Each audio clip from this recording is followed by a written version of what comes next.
ওরা সকালবেলা মাঠে গিয়েছিল, 4 জনা, শ্বশুর শাশুড়ি স্বামী আর আমার বোন, 4 জনা মাঠে গিয়েছে। ওখান থেকে মাঠে কাপড় তুলে বাড়ি এসছে আমার বোন আর বোনের শ্বশুর। আমার বোন বলছিল বাড়ি আসবো না, বোন বলছিল বোনের বরের সঙ্গে মাঠে থাকবে, আর শাশুড়ি বাড়ি আসতে বলছিল, তার শ্বশুর আসতে দেয়নি। শাশুড়ি বৌমা নিয়ে বাড়ি এসছে। এবার বৌমা ঘরের ভিতরে গিয়েছে আর শ্বশুর গিয়ে সেখানে রেপ করেছে।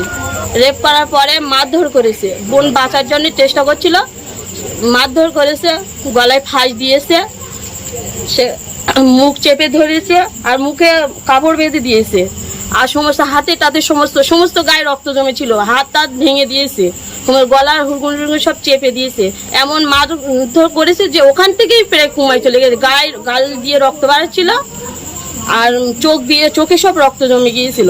কতদিনের আগে ঘটনা? এটা 2-3 দিন আগে ঘটনা, এই ঘটনাটা। আচ্ছা, তারপর ওখান থেকে এবার যেন না কেউ বুঝতে পারে যে মেরেছে। তারপর হাটের থেকে শ্বশুর বাড়ি আসার আগে মাঠের থেকে স্বামী আর শাশুড়ি বাড়ি এসছে, এসে দেখছে যে গায়ে কাপড় ছিল না, শুধু সায়া পরেছিল, আর কোনো কাপড় ছিল না, পুরো উলঙ্গ ছিল। আমি ওর দিদি হই।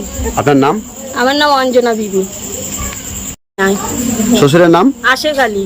জামার নাম? আশাফুল আলী।